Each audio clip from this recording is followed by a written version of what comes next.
Gemini and Gemini rising. Welcome to Dawn's Astrological Vision and stand by for your February 2015 forecast. February starts off with the Sun in Aquarius, transiting your ninth house. The focus may be on foreign places, long-distance travel, and legal matters.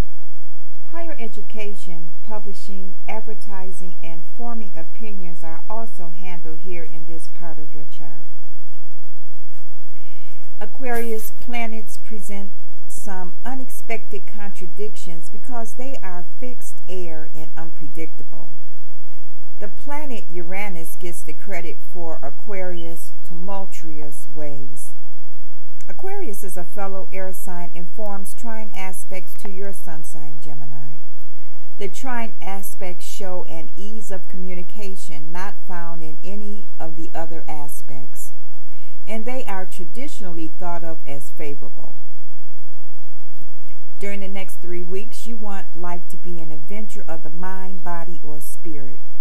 There is love of travel and learning about foreign cultures and an attraction to people from distant places. Mercury, your ruler, is still retrograde until the 10th of February in your ninth house. The ninth house is considered the house of the higher mind. You are interested in philosophy, religion, ethical or moral systems, and higher education. Debates about politics or ideas get your juices flowing. You will be rethinking or reviewing such issues during the retrograde period.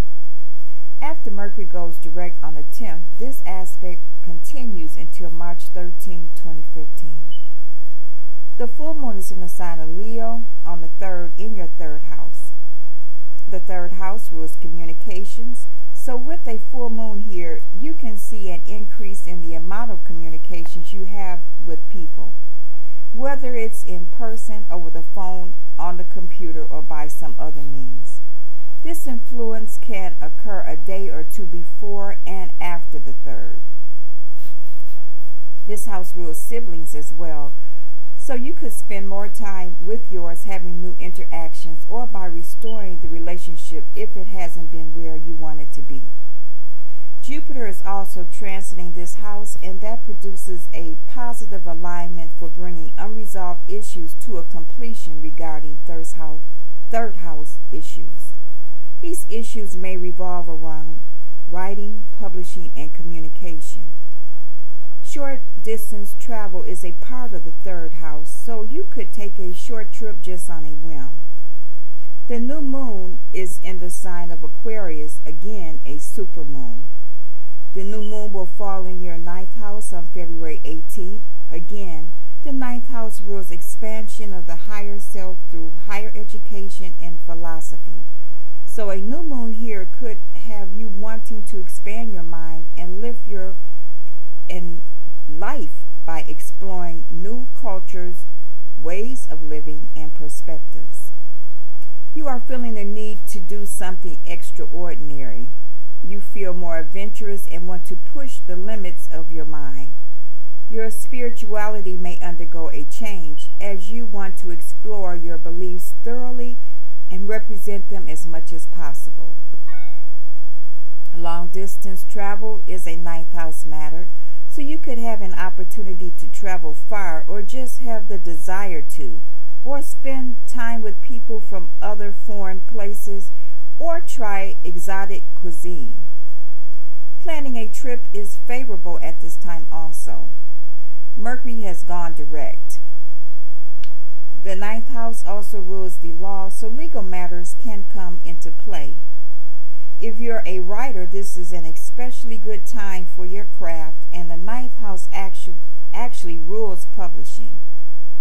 Venus and Mars are traveling together in the sign of Pisces until around the 19th.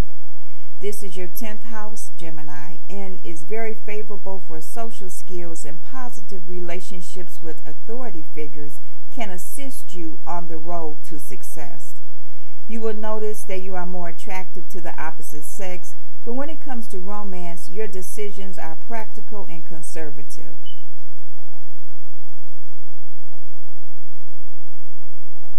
With Mars also transiting the 10th house, you display a competitive drive in your professional arenas. How you handle your energy is of prime importance since planets in the 10th house have to do with public image. Your actions are noticed. After the 20th, both planets will be in the 11th house. You will enjoy socializing with groups of people in clubs and organizations, particularly those that unite around social causes.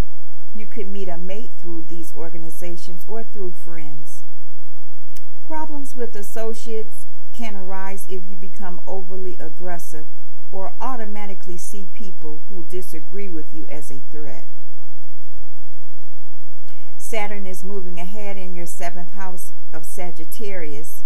Saturn will be opposing the sun sign Geminis with the birth date around May 21st and 22nd.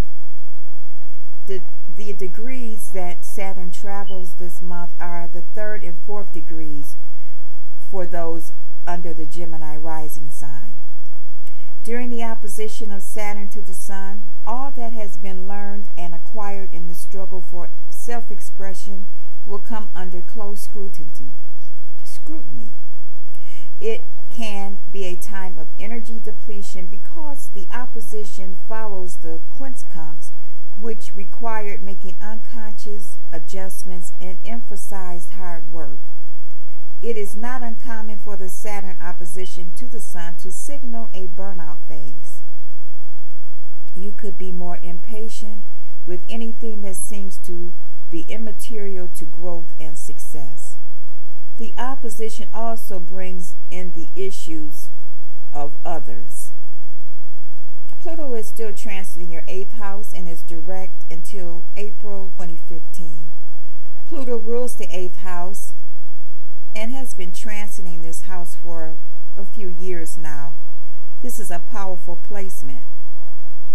There may be an interest in metaphysics and reincarnation. This placement also gives a powerful sex drive and an intense sexual connection with your mate. That completes Gemini forecast. I hope you enjoyed your forecast, Gemini, and continue to subscribe and listen to Dawn at Dawn's Astrological Vision. And I thank you very much for all the subscriptions and continue to listen.